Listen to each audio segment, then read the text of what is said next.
before we actually start, I promised Anton to do something spontaneous at the start, so I came up with a concept that might fit here because it's Friday, it's afternoon, everyone's a bit tired. We'll do a thunderclap. Did anybody hear of a thunderclap? I will explain it.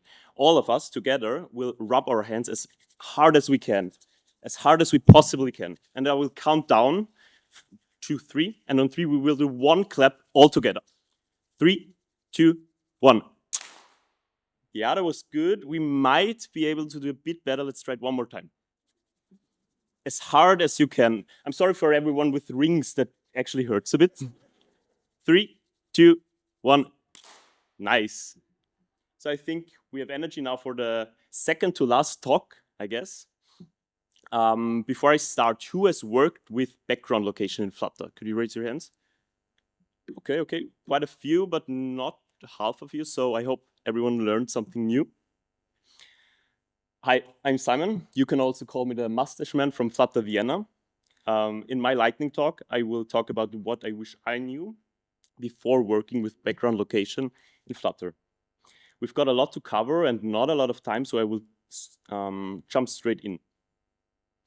The first and most important technical question in every project with background location is how do I get the user's location consistently and efficiently? Technically, there are a lot of pitfalls. A lot of them have to do with Android versus iOS, but there's also location accuracy. I need to drink a bit.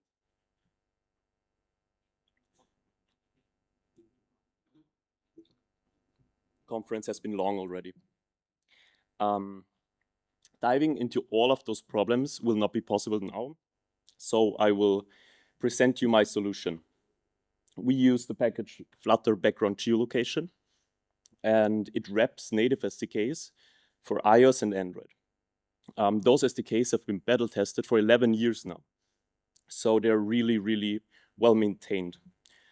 To be upfront, it does cost a bit. For Android release builds, you need to pay 360 euros. iOS is free, however.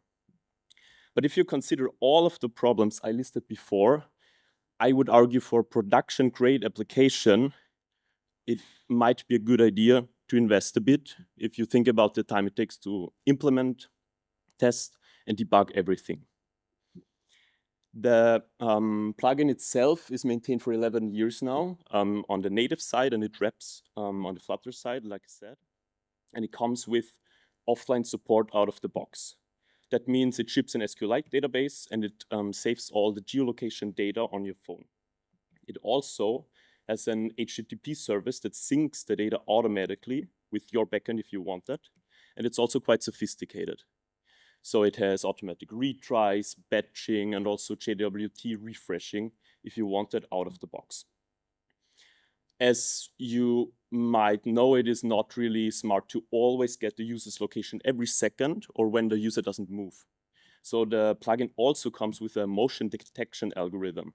That means it uses sensors to sensor when you actually move, and only tracks if the location changes.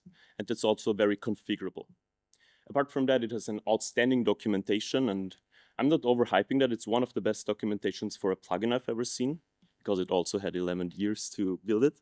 And the maintainer is very responsive. He answers GitHub issues instantly, nearly, and he even hopped on a call with me to explain me stuff before I even paid anything. So I would argue that using the plugin for a production application is a smart move, but make your own choices, of course. Let's go back to the initial question for a second. How do I get the user's location consistently and efficiently? Let's focus on those two words, consistently and efficiently. When doing background location, there's always a fine line you need to hit. On one side of the scale, there's location data frequency and accuracy, while on the other side, there is battery life. You need to realize that you can't, the balance you need to hit is always very specific to your application needs. There's no perfect balance, but you need to figure it out based on the requirements for your application. There are some pointers I can give you. For example, an important decision you need to do is whether you want to track the location on a time schedule, like every minute, every 10 minutes, or in a distance filter. Often people think, yeah, let's track it every 10 minutes, but after some times they realize if a user moves less than 10 meters, it might not be interesting for us. And for example, during the night when the user sleeps, when you have a time schedule, it would track every 10 minutes, which isn't really smart, and it drains the battery. So oftentimes a distance filter is the way to go. Also, you might think, do I need to sync all the data to my backend, or is just the most up-to-date data good, or could I batch a lot of location points? Those are things that you need to consider. But what they all basically boil down to is the following consideration. What is the minimal amount of location data that I truly need to deliver the core value of my app? Because everything more than that will needlessly drain the user's battery, and they will actually feel that. So what are the takeaways here? For one, choose a plugin, an established plugin, to outsource the most difficult technical stuff. And two, track as little as possible to minimize the battery usage. As a very quick side note, there's also a very different approach to geolocation in general. There are so-called BLE beacons. Those are physical devices that can be positioned at points of interest, and your app can detect when the user is close to those beacons. Of course, this is aimed at very narrow use cases. This comes in handy when there's no GPS signal, like underground or maybe in a huge mall with different levels. And maybe for proximity alerts. For example, at a museum exhibit, when you want to trigger something when a user goes through a doorway, for example. Of course, the connection is less stable and it's a very narrow use case, but the takeaway is keep BLE beacons in the back of your mind. They might come in handy. Now that we have settled how we gather the data, we obviously also need to persist it. The first instinct for a lot of people is to save raw latitude, longitude values to the database. However, I strongly suggest you not to do this for several reasons. A lot of databases have native geospatial data types, and you should really try to use them. We're using Postgres, and Postgres has an extension called PostGIS. PostGIS encodes, as you see it, the geolocation data with a lot of metadata in a kind of binary format, and it lets you index the columns and also provides over 1,000 functions, SQL functions, to work with this data. For example, distances, intersections, and way more complex stuff. I will show you how efficient queries can be when you're using Postgres and PostGIS instead of raw latitude to longitude values. Let's consider an example. We have an app. Obviously, it's an amazing app. It's a Flutter app. With 1 million users. And we take the location of a single user. Let's call him Franz. And we want to find the 100 closest users to him from the million, calculate the distance in meters, and order them. So, I should have shown them before. The question for you is now, how long do you think this will take when using PostGIS? And consider it's 1 million rows, and some could say a complex calculation. Maybe some guesses. 2 seconds?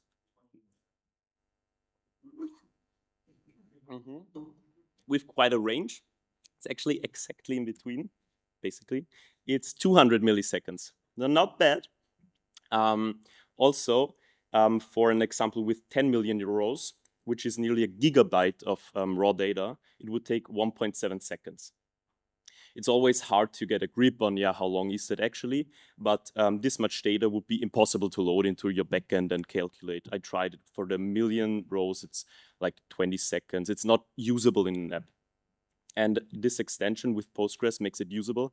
And you can look at the pseudo SQL, which is actually very close to the real calculation. That is all that's needed for the example I showed you. So it's very, very comfortable to work with. And I would just say, don't be afraid of some SQL. The takeaway here is you should really try to use geospatial data types, indices, and functions wherever possible because they have an immense impact on performance.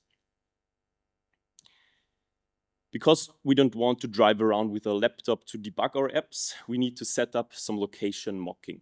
Location mocking means that we can choose the location that our device or emulator is at, or choose routes where we go through with speeds.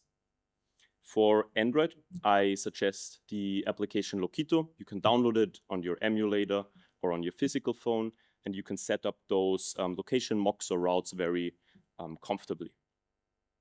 For iOS, Xcode provides some functionality out of the box, but let's all be honest, no one wants to work with Xcode, right? So I suggest the application Rocket Sim.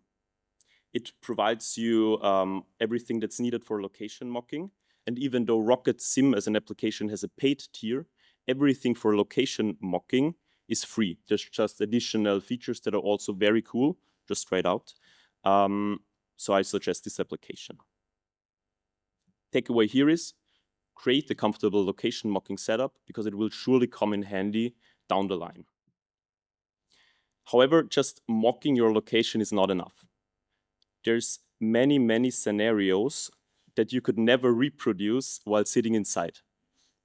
You will never realize how users feel when they go through a subway and the GPS signal is lost, or how the app impacts the battery life, or recovers from some unexpected errors.